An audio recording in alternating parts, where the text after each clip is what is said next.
Oke, Assalamualaikum warahmatullahi wabarakatuh dan selamat petang.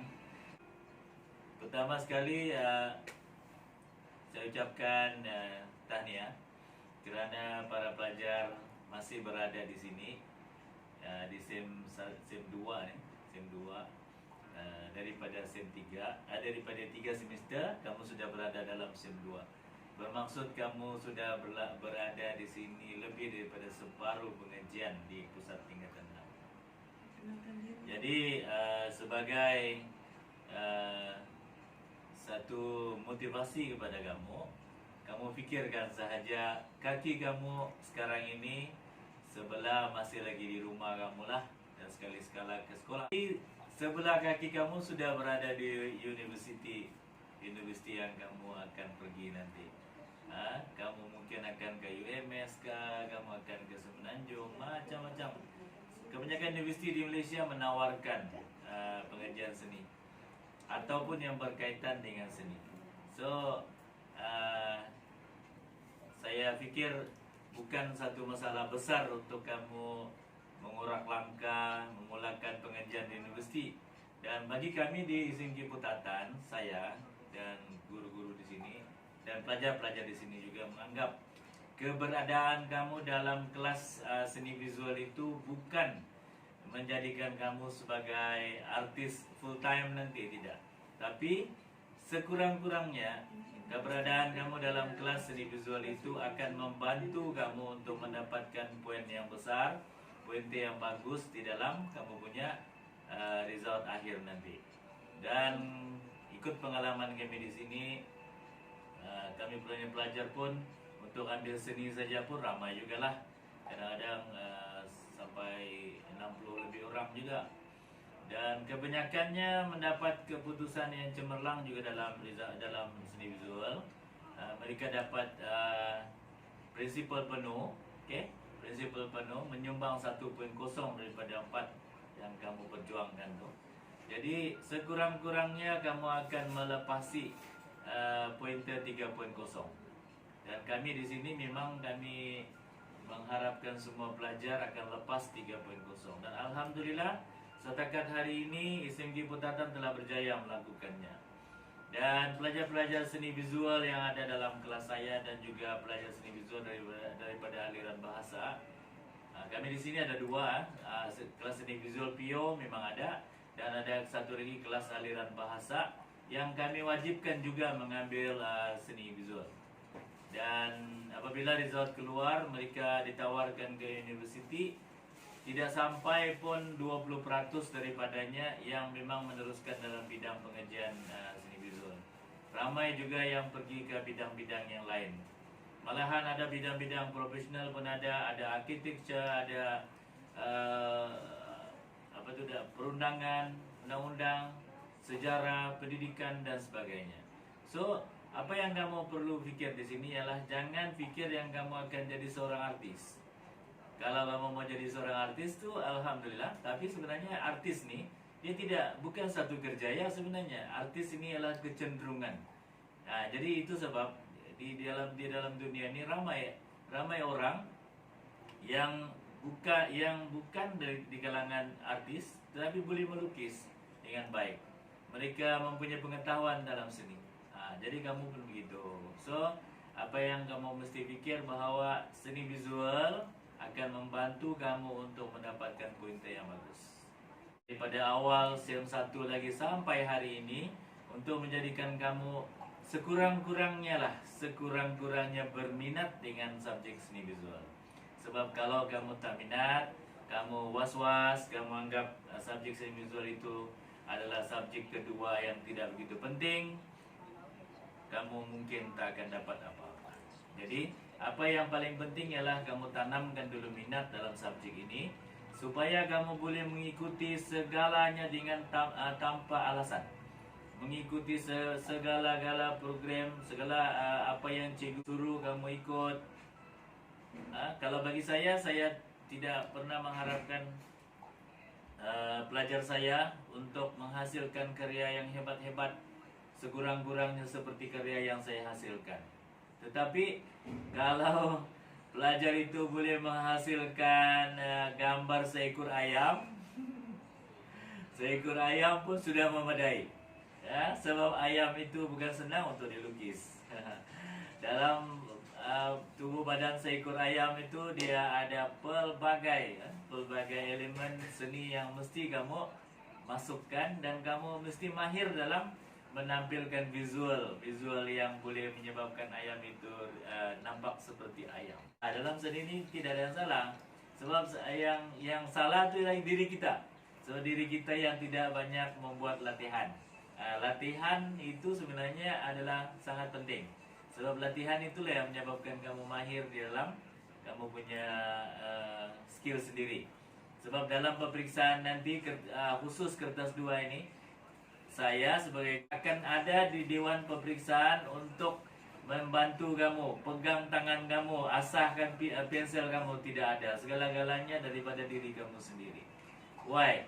Jadi itulah yang paling penting masa pemeriksaan itu. Jadi sebagai persiapan untuk menghadapi dan menyelesaikan permasalahan visual yang diberikan kamu di dalam soalan itu, kamulah yang akan memahirkan diri kamu di dalam lukisan ini, khusus semester 2 ini. Dan kami sebagai guru, kami merancang secara ansur maju. Ansur maju, latihan, maksudnya latihan demi latihan kepada kamu, supaya kamu semakin lama semakin mahir dalam untuk diri kamu sendiri. Sebab dalam seni visual kertas 2 ini sebenarnya tidak ada orang yang boleh bantu kamu, melainkan diri kamu sendiri. Dan bagaimana kamu membantu diri kamu? Kamu mesti ada satu set kemahiran yang telah kamu berlatih selama ini, dan itulah yang kamu akan gunakan di sepanjang kamu pengajian di dalam kamu punya seni visual. Sebenarnya di dunia ini tidak ada yang mustahil kalau kamu minat. Kalau kamu suka, tidak ada yang mustahil. Saya ingin memberi kamu satu cerita tentang diri saya. Saya memang guru seni, dilatih di Mata Perguruan dulu dalam bidang diploma pengajian, diploma seni. Kami punya pengajian seni, option seni. Lepas itu saya sambung belajar di USM, University Science Malaysia, pun dalam bidang seni halus, seni. Kemudian saya berminat dalam teknologi baru, teknologi digital dan sebagainya. Dan saya memberanikan diri, bukan mencaturkan diri, tidak, memberanikan diri. Sambung pengajian master saya di UTM, University Technology Malaysia, Skudai, dalam pengajian multimedia. Agak berbeza jauh, sangat jauh daripada pengajian seni itu. Sebab dalam pengajian itu saya dikehendaki mengira. Konsep algoritma itu tidak ada dalam seni, tapi ada dalam matematik. Tapi saya boleh menguasainya. Dan alhamdulillah saya dapat lepas pengajian master saya di UTM, sebuah universiti yang tidak menawarkan pun kursus seni, kecuali seni bina. Jadi saya dapat lepas. So itu saya katakan, tidak ada yang mustahil dari diri kamu saja. Kalau kamu ingin membuktikan bahwa kamu seorang yang hebat, kamu ingin membuktikan kepada ibu bapa kamu sekurang-kurangnya kamu adalah orang yang hebat, kamu mesti buat sesuatu itu dengan lebih berminat. Tapi sebenarnya kalau kita punya tujuan matlamat untuk sampai ke universiti itu masih kuat kita pegang, kita tidak akan kendurkan kita punya strategi usaha untuk mendapatkan ilmu pengetahuan, untuk bersedia di dalam pemeriksaan. Jadi saya doakan semua pelajar yang mengikuti sesi perbincangan kita pada hari ini akan mendapat sesuatu yang terbaik, bukan daripada saya, tetapi daripada kesungguhan kamu sendiri. Saya dan cikgu-cikgu lain, kami hanya pemuda cara sahaja. Style kita belajar di tingkatan 6 ini tidak sama dengan style belajar di tingkatan 5. Tingkatan 5 kita harapkan cikgu untuk memberikan kita apa-apa yang istimewa, yang penting, yang bagus, yang okey, yang cantik dan sebagainya. Tapi di tingkatan 6 ni, input kamu, minda kamu adalah daripada diri kamu sendiri. Kamu punya inquiry, semua segala-galanya daripada diri kamu sendiri. So, saya tanpa membuang masa, pengenalan sebenarnya dia adalah satu pengenalan. Pengenalan ini memang kamu sudah tahu daripada awal kamu masuk ke tingkatan 6 lagi. Tetapi saya sengaja cerita balik sebab bukan kamu yang bermasalah, semua pelajar pun ada masalah. Saya punya pelajar pun begitu juga. Setelah masuk ke semester 2 ni banyak pula perkara-perkara yang mereka lupa. Mungkin terlalu banyak belajar kah apakah, tapi yalah, jadi jangan risau sebab kita akan tengok balik, review balik apa sebenarnya kamu mesti buat dalam semester 2. Okey, semester 2 ni dia punya kod kertas dia ialah 9702 lukisan, ya. Lukisan dan pada ketika ini sepatutnya semua pelajar enjoy dan berada dalam keadaan yang tidak tertekan untuk subjek seni visual khususnya. Sebab apa? Kamu hanya perlu melukis. Pada ketika ini sepatutnya kamu enjoy dan kami di sini kami mau pelajar-pelajar kami konsentrate dalam media tertentu sahaja. Contohnya kami konsentrate dengan media pensel biasa dan juga pensil warna. Okey, pensil warna yang kami konsentrate di sana. Yang lain itu hanya belajar secara sampingan. Sebab di dalam peperiksaan nanti kamu tidak cukup masa untuk memikirkan yang mana satu bahan yang kamu ingin gunakan semasa menjawab soalan.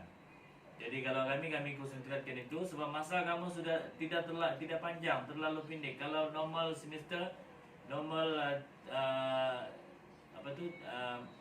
tempo dalam semester 2 ni hanya lebih kurang dalam 4 bulan sahaja. Jadi memang kita tidak cukup masa untuk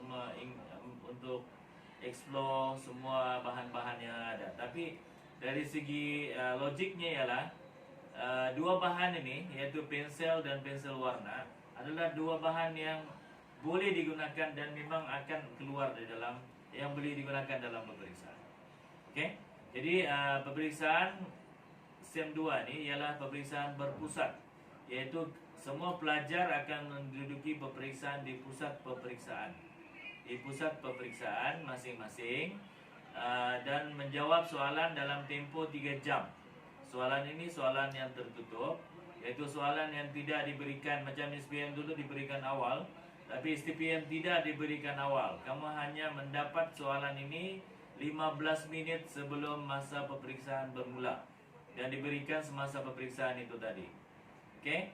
Dan kamu menjawab soalan, kamu perlu menghabiskan jawapan kamu dalam kertas soalan itu selama 3 jam.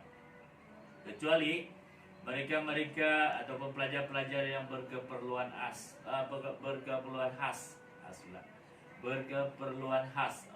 ataupun maksudnya OKU. Setiap jam akan ditambah 30 minit. Jadi bermaksud kalau OKU punya pelajar, dia akan menjawab 4 jam setengah. Ya. Kami ada tu seorang pelajar 2 tahun yang lalu, dia tidak boleh, dia memang ada masalah lemah anggota badan. Tapi dia ambil seni visual dan dia muncul sebagai salah seorang pelajar terbaik kami dan juga pelajar terbaik di peringkat negeri di kalangan pelajar-pelajar yang berkeperluan khas. Dan dia sekarang ini melanjutkan pelajarannya di Universiti Pertanian, ini Universiti Putra Malaysia UPM dalam bidang architecture. Sebab dia dulu SPM dulu dia daripada aliran sains. Ini saya ingin beritahu di sini, kalau pelajar-pelajar yang daripada aliran sains yang ada di sini dalam masa SPM, kamu peluang kamu sangat besar ya, sangat besar untuk mengikuti pengajian-pengajian profesional, terutamanya pengajian berkaitan dengan architecture, pembangunan dan sebagainya. Dan kalau kamu punya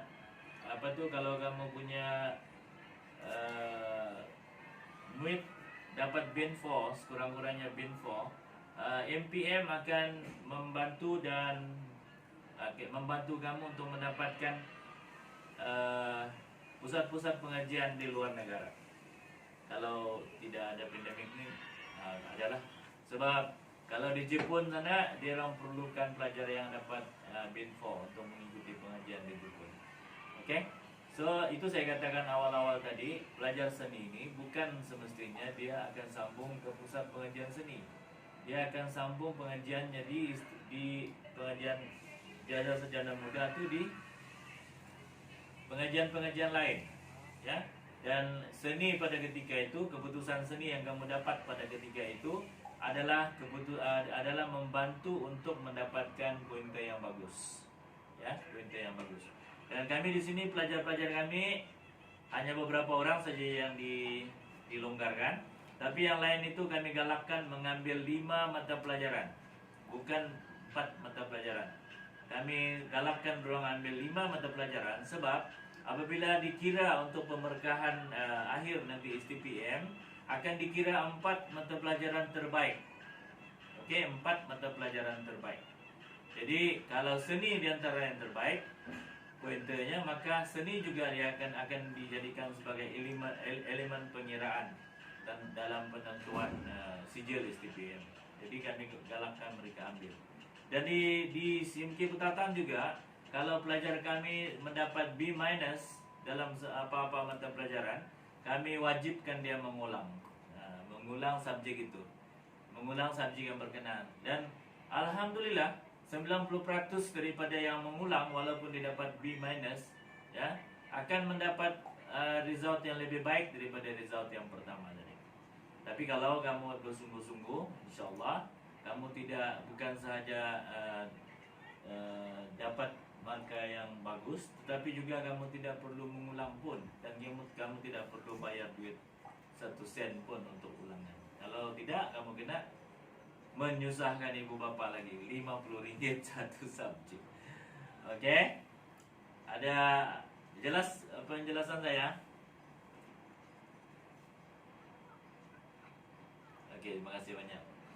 Okey, markah sebenar untuk 9702 lukisan ini di dalam pemerkahan penuh STPM nanti ialah 35%. Tinggi ni 35%. Okey. Kamu perlu ingat, kertas teori kertas 1 yang kamu ambil pada SEM 1 itu ialah 40% markah dia. Jadi yang kedua ini ialah kertas 2 ni 35%. Okey, dan kertas 3 yang kamu tunggu-tunggu biasanya menceriakan murid-murid semua tu, macam kami di sini kertas 3 tu ya, kertas 3 tu kertas projek tu kan, kertas kerja khusus tu.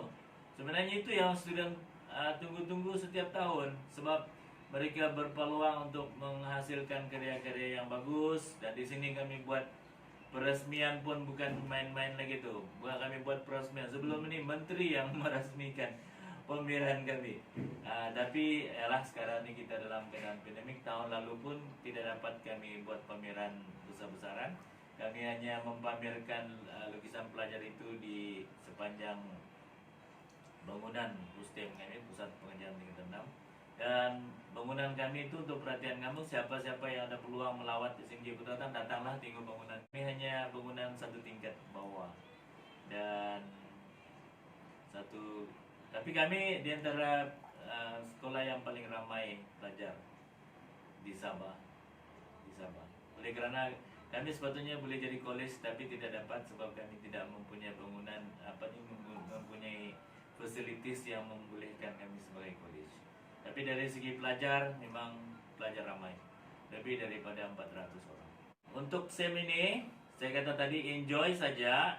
Kamu berlatih, bawa pensel ke mana-mana, pensel warna pun boleh. Pensel warna senang. Ya, kamu tahu warna-warna asas kan? Warna merah, biru, kuning dan adalah warna merah, biru, kuning. Warna asas tu. Kamu bawalah di mana-mana pun, ataupun kamu ambillah beberapa warna lagi, bawa di mana-mana. Bawa kertas lukisan kamu, melukis. Di mana kamu duduk melukis. Tengok TV pun melukis. Sedang makan minum pun melukis. Duduk tunggu kawan, tunggu ibu bapa dalam kereta pun melukis. So tidak susah. Tidak perlu kamu bilang bilik-bilik buku. Tidak perlu kamu ini tidak. Kamu hanya just letak kertas saja, lukis.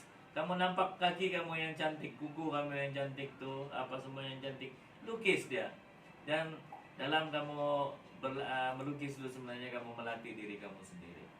Ya, pensil juga begitu. Pelajar-pelajar ini bersedia tengok YouTube yang saya sediakan. Dan berkaitan dengan formula F1 dan F2. Itu formula yang saya cipta sendiri berdasarkan inspirasi matematik sebenarnya. Okey. Kita teruskan. Okey, format peperiksaan seperti yang kamu tahu untuk kertas 2 ni ada 2, satu setting dan satu lagi gubahan. Ya. Tidak akan disoal serentak kedua-duanya dalam peperiksaan. Soalan hanya akan datang untuk satu format sahaja pada ketika itu. Setting atau gubahan. Ya, setting atau gubahan itu sahaja. Jadi yang akhir-akhir ini semasa pandemik ni soalan-soalan yang keluar dalam bentuk setting. Tapi tak tahulah bulan semester ni mungkin gubahan kan. Okey. Jadi gubahan tu itulah kemahiran grafik ada di sana. Kamu kena tahu bidang-bidang seni macam mana, apa dia bidang-bidang grafik sebagai contoh. Okey, setting. Setting melukis objek-objek yang disediakan oleh pengawas. Pelajar akan ditunjukkan ataupun diberikan objek-objek yang disediakan oleh pengawas, dan pengawas akan membuat arrangement susunan dia. Pada ketika ini juga cikgu kamu, salah seorangnya atau kedua-duanya sekali akan dipanggil oleh ketua pengawas untuk mentaksir dan mentafsirkan soalan itu. Dan cikgu kamu juga akan membantu pengawas, biasanya lah akan membantu pengawas untuk membuat susunan. Setelah membuat susunan, cikgu kamu hanya mampu tersenyum mungkin dan tunjukkan jari tanda bagus saja. Dia tak boleh cakap apa-apa pun. Dia hanya datang situ untuk bantu kamu susun objek-objek itu. Okey? Dan semua bahan lukisan ini menggunakan bahan kering, ya, bahan kering seperti pensel dan pensel warna. Kalau dalam contoh yang saya berikan dalam slide ini ada 2 situ. Satu lukisan pensel biasa dan satu lagi lukisan pensel warna. Wet pastel boleh, dia bahan kering, dia ada masalah. Cuma dari segi wet pastel ni, bila kamu sudah letak di atas permukaan kertas, dia punya kesan pemandang tu tetap ada. Jadi kamu tidak boleh buat pengubahsuaian. Dan beberapa teknik lukisan kamu tak boleh implementkan. Sebab dia memang, kalau kamu letak saya di atas satu-satu permukaan, untuk kamu baiki, modifikan dia memang susah. Sebab dia memang minyak kan. Berbanding dengan pensel, kamu boleh gunakan kamu punya pemadam, kamu boleh gunakan kamu punya pensel kertas, kan? Begitu. Untuk pensel warna dan pensel biasa tu boleh gunakan pelbagai teknik yang kamu boleh ini. Paling-paling kalau wet pastel kamu boleh mungkin gunakan teknik lorikan lah, lorek dengan benda yang kasar, yang keras boleh. Tapi perfectness dia memang susah dapat. Tapi saya di sini kami memang tumpu kepada dua latihan itu. Dan alhamdulillah setakat yang kami buat di sini, pelajar-pelajar kami boleh buat dengan baik. Tapi kalau kamu rasa tidak confident dengan benda-benda tu, kamu hanya konsentrate dengan pensel pun cukup sudah. Dan markanya tidak akan berbeza. Formatnya tetap sama. Okey? Dan sama ada pensel biasa kah ataupun pensel warna kah, tetap juga. Malahan jangan kamu anggap bila berwarna tu markanya lebih. Tidak semestinya. Kriteria dan juga skemanya tidak akan ke situ. Kertas 2 mustahil gagal. Terus terang cakap, mustahil gagal. Kecuali kamu tak lukis apa-apa, kamu hantar kertas lukisan kosong, dan ataupun kamu melukis tapi keluar tajuk. Kamu buat cantik-cantik tapi keluar tajuk, itu tidak ada markah langsung. Okey? Okey. Ini ada 2 gambar di sini kan yang saya berikan. Yaitu gambar pertama, buku cermin mata dengan tu yang diletak tu kan. Ada nampak kan? Okay, good. Di sebelahnya itu pula ada buah-buahan. Ya, ada buah-buahan. Jadi kedua-duanya nih satu contoh lukisan pensel dan satu lagi contoh lukisan pensel warna. Jadi pada umumnya kertas dua nih atau lukisan ini adalah melukis, dan lukisan sudah semestinya menggunakan bahan kering. Jadi bahan kering itu kamu boleh ingat balikan, bahan kering itu ialah pensel warna, krayon, soft pastel, oil pastel, arang, apalagi malahan kapur, ya, kapur itu adalah bahan-bahan kering yang boleh digunakan untuk melukis pada umumnya. Tetapi untuk tujuan peperiksaan, kamu hendaklah memilih bahan-bahan yang senang dikendalikan dan juga bahan-bahan yang tidak mudah rusak. Bahan yang paling tradisional ialah pensel warna dan juga pensel biasa. Krayon juga begitu, pastel juga begitu. Jadi keempat-empat ini memang bahan-bahan yang biasa digunakan dan tidak mudah rusak. Oke, sebab lagi pun pengawas tu nanti kalau dia hantar kamu punya hasil kerja tu, dia akan buat lapisan tu, dia akan lapis di atas permukaan depan tu sebelum dia bungkus, sebab takut rusak. Kalau kamu gunakan arang ataupun kapur, mungkin boleh melukis tetapi tidak sesuai untuk kamu gunakan di dalam masa peperiksaan sebab dia mudah rusak. Dan mungkin sampai kepada pemeriksa dia sudah tidak lagi seperti yang kamu lukis pada masa peperiksaan. Oke? Paham tak? Oke, bagus. Sekarang saya ke slide yang seterusnya. Ada nampak?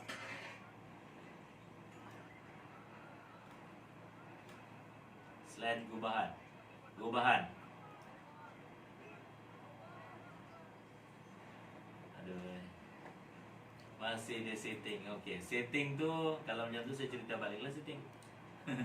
Nah, maksudnya setting nih kalau kamu tahu, kalau kamu ingin tahu ialah apa saja yang disusun, macam yang saya katakan tadi, apa saja yang disusun oleh pengawas di depan kamu, dan itulah yang akan kamu lukis.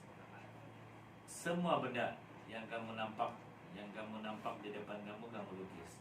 Jadi apa yang kamu, sudut pandangan mata kamu itu, sama ada kamu berada di depan objek itu, di kiri kanannya atau di belakangnya yang dibenarkan oleh pengawas, itulah yang kamu akan lukis di atas permukaan tadi.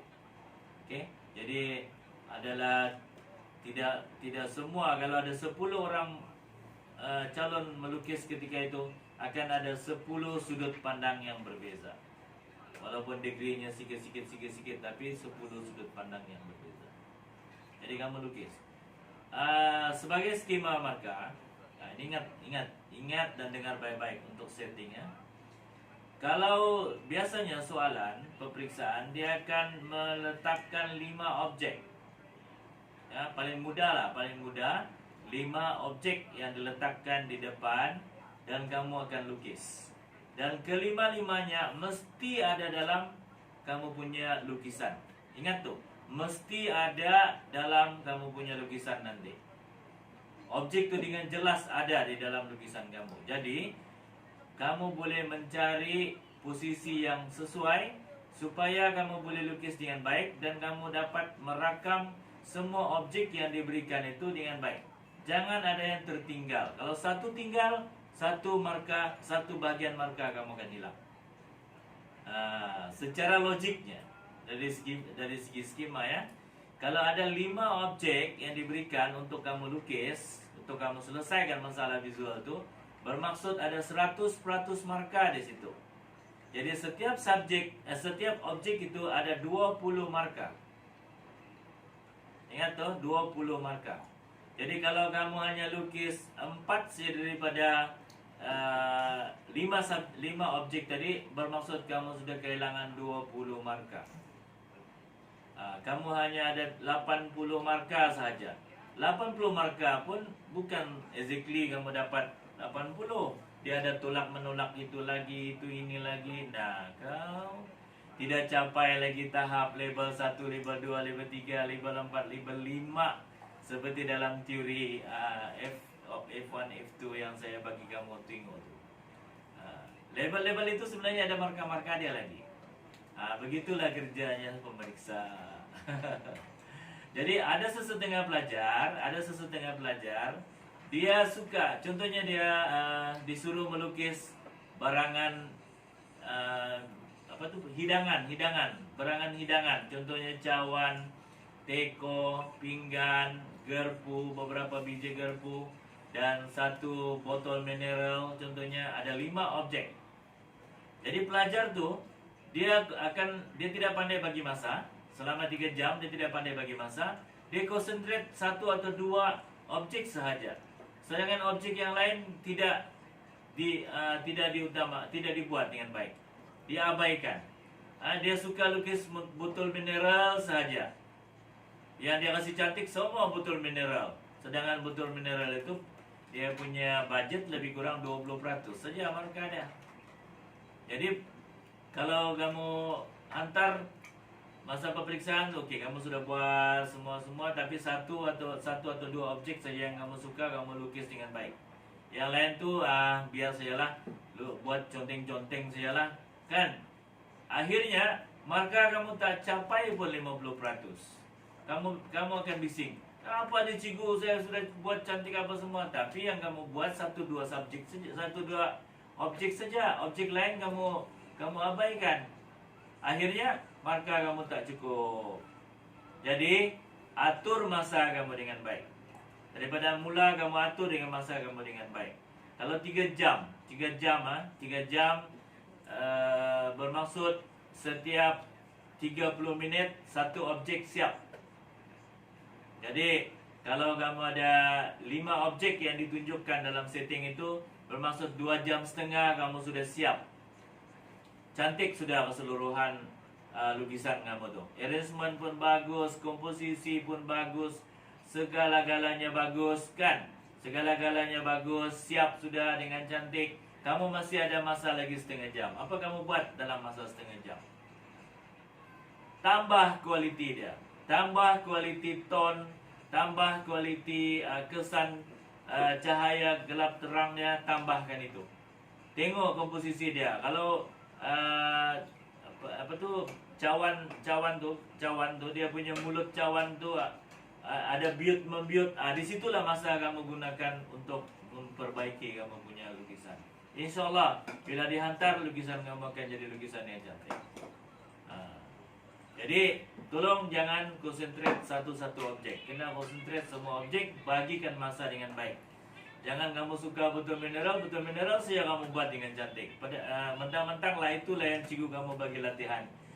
Cikgu kamu tak bagi latihan lukis garpu, jadi kamu tak tahu bagaimana lukis garpu, contohnya. Tapi kalau kamu sentiasa berlatih daripada masa ke masa, permasalahan visual seperti yang saya katakan tadi, yang dibawa oleh soalan yang sampai kepada kamu itu akan selesai. Okey, akan selesai. Macam mana keadaan pun akan selesai. Jadi saya di kalangan pelajar saya bagi pilihan. Kamu suka pensel, kamu buat pensel. Kamu suka pensel warna, kamu terus konsentrate pensel warna. Boleh, gitu. Ramai yang buat bagus pensel warna. Ramai buat bagus. Dan saya faham di kalangan pelajar kita pun, cikgu-cikgu pun faham tu. Ada 2 kategori pelajar kita ni. Pertama, pelajar yang memang datangnya dengan package semula jadinya pandai melukis. Tidak kita nafikan, memang ada. Dalam kelas saya pun ada 2-3 orang begitu. Okay? Dan ada lagi satu kumpulan lagi, dia suka, dia minat, tapi dia tidak ada kemahiran semula jadi. Dan inilah orang-orang yang seperti ini, patut dia sedar diri dia sendiri, dia perlu dilatih. Dan perlu dilatih, dan latihan itu datangnya pada diri sendiri. InsyaAllah bila kamu latih diri kamu, banyak kali kamu akan jadi lebih hebat. Okay? Jadi yang penting minat, suka, Itu yang paling utama. Jadi tolong buat kerja yang cikgu kamu suruh. Kalau sekiranya ada masalah, jangan tunggu cikgu beritahu, tanya baru kamu tunjuk dengan cikgu. Kalau boleh daripada masa ke semasa tunjuk, ambil gambar. Kamu kan ada WhatsApp, ada semua, ada Telegram. Cantik, boleh berbincang dengan guru daripada masa ke masa. Okey. Saya rasa dari segi itu memang cikgu kamu sudah buat, mana-mana cikgu pun di seluruh Malaysia ni, guru seninya akan buat perkara yang sama. Sebab bagi kami ialah unsur maju latihan itu sangat penting. Dia tidak akan boleh selesai dalam waktu yang singkat. Bila kamu menghadapi peperiksaan, kamu rasa kamu bolehlah ini. Ya, memang boleh, tapi kualitinya macam mana? Cincai ke tidak lah. Okay?